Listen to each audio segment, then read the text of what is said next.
Mga ka-diskarte chicks, may aaminin ako. May isang notification sa Facebook na kayang sirain ang buong araw ng isang tao. Hindi single ang status, hindi rin in a relationship, kundi ito, active now. Kasi ang nasakit, nakikita mong online siya, nakikita mong nagla-like siya, nagko-comment siya, nag-share pa nga ng memes. Pero ang huling message mo, 2 araw nang walang reply. Kaya ang tanong, busy lang ba talaga siya o hindi lang talaga ikaw ang gusto niyang kausapin? Mga ka-diskarte chicks, ngayon, pag-uusapan natin ang psychology sa likod ng mga taong active sa Facebook pero parang allergic mag-reply sa'yo. Lagi kong nababasa ang ganitong comments. Ate, online naman siya buong gabi pero kahit isang reply wala. Nag-upload pa nga ng selfie pero hindi man lang nabasa message ko. At dito nagsisimula ang overthinking. May iba na ba? May nagawa ba akong mali? Ayaw na ba niya sa akin? Pero bago ka gumawa ng sariling teleserye sa isip mo, unawain muna natin ang psychology. Hindi lahat ng active available at hindi lahat ng hindi nagre-reply may galit sa'yo. Pero minsan may mas malalim na dahilan. Number 1, active siya pero hindi emotionally available. Ito ang isa sa mga pinakakaraniwang dahilan. Maraming tao ang online pero hindi talaga naghahanap ng kausap. Nag-i-scroll lang sila. Nanonood ng reels, nagre-react sa post, pero hanggang doon lang. Parang ikaw rin minsan, hindi ba?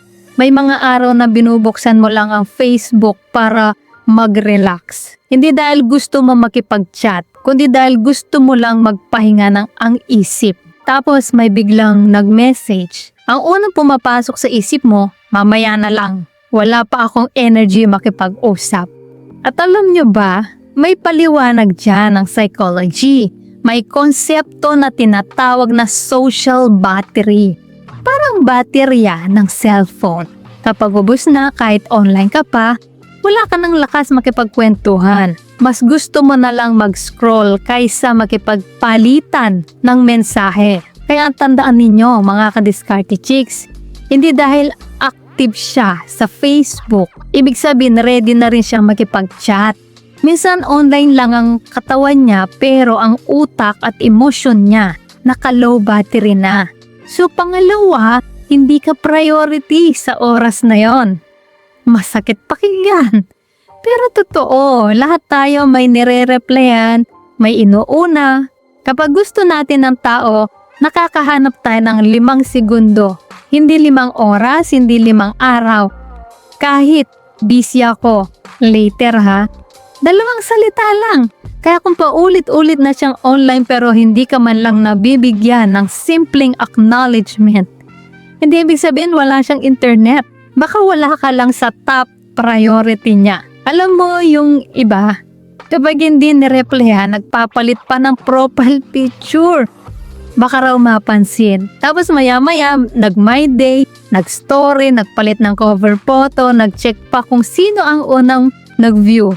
Mga ka-diskarte chicks, Facebook yan, hindi magic. Kapag ayaw mag-chat, hindi profile picture ang solusyon. So number 3, gusto ka niya pero ayaw niyang masyadong halata. Oo, may ganito rin, lalo na kung babae. May ibang babae sinasadya nilang wag agad mag-reply. Hindi dahil ayaw nila, kundi dahil ayaw nilang magmukhang naghahabol. Ito ang tinatawag na impression management. Pero tandaan, may difference ang ilang oras sa ilang araw. So number 4, option ka lang. Ito ang masakit. Hindi ikaw ang unang kausap. Hindi rin pangalawa, kapag tapos na siyang magipag-chat sa gusto niya, saka ka lang maalala. Reserve player, bench, substitute, at kapag ganito, hindi mo kailangan makipagkompetensya. Kailangan mong magkaroon ng respeto sa sarili. Sa number 5, pinusubukan niyang sukatin kung hahabulin mo siya. Ito ang psychology ng intermittent reinforcement. Kapag minsan sweet, minsan cold, mas lalo kang nahuhumaling. Ito rin ang ginagamit ng casinos. Hindi laging panalo. Kaya lalo kang bumabalik. Ganito rin minsan ng ibang tao. So pang-anim, wala talaga siyang interes. Ito ang pinakamahirap tanggapin. Pero ito rin ang pinaka-liberating. Hindi lahat ng hindi nagre-reply, busy. Hindi lahat may problema. May iba talagang hindi interesado. At alam mo kung ano ang pinakamalaking pagkakamali? Pinipilit mong hanapin ng psychology.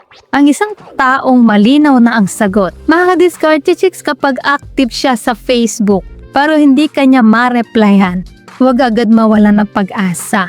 Pero, huwag ka ring mawala ng respeto sa sarili. Dahil ang taong interesado hindi man laging available, gagawa ng paraan para iparamdam na mahalaga ka. Hindi mo kailangan magmakaawa para lang mapansin at tandaan ang tunay na sukatan ng interest, hindi kung gaano siya ka-active online, kundi kung gaano siya ka-consistent kapag ikaw na ang kausap. Kung umabot ka hanggang dito, comment mo nga, hindi lahat ng online available. At gusto kong malaman, naranasan mo na bang makita siyang active sa Facebook? Habang ang message mo, hanggang ngayon, delivered pa rin. Magkwentuhan tayo sa comment section. So ayun mga ka-Diskarte Chicks, sana ay may natutunan po kayo sa video natin ngayon. At syempre bago po tayo matapos, shoutout muna sa ating mga masugid na tagapanood na sina Romel Cabanyero ng Bahain, Nicanol Lagura, taga Bohol, Benedict de los Santos, taga Bulacan, Perlito Asuncion from Saudi Arabia, Roger Martinez from Mambog, Malolos, Bulacan, Novelito Torres ng Cavite, Coco Bakting ng Angeles City, Candelanza Channel ng Batasan Hills, Noli Ferran ng Pampanga, Mabalacat, at kay RJ on the Go PH from Al Riga, Dubai, UAE. Guys, maraming salamat po sa support at panonood mga ka-Diskarte Chicks. Dahil po sa inyo, patuloy at lalo po akong ginaganahan gumawa ng mga content na makakatulong at makakaaliw. At para naman po sa mga hindi pa na-shoutout, gusto mong ma-shoutout sa next video, i-comment lang ang hashtag ka-Diskarte Chicks at sabi ko na topic ang gusto mo pag-usapan natin next. Kung nagustuhan mo ang video na ito, ay huwag kalimutang mag-like, mag-subscribe at i-share ito. So guys, this is Diskarte Chicks, your love mentor na lagi nandito para sa mga diskarteng pag-ibig. Kita-kits sa next video. Maraming salamat sa panonood. Ingat kayo palagi. Let's spread love.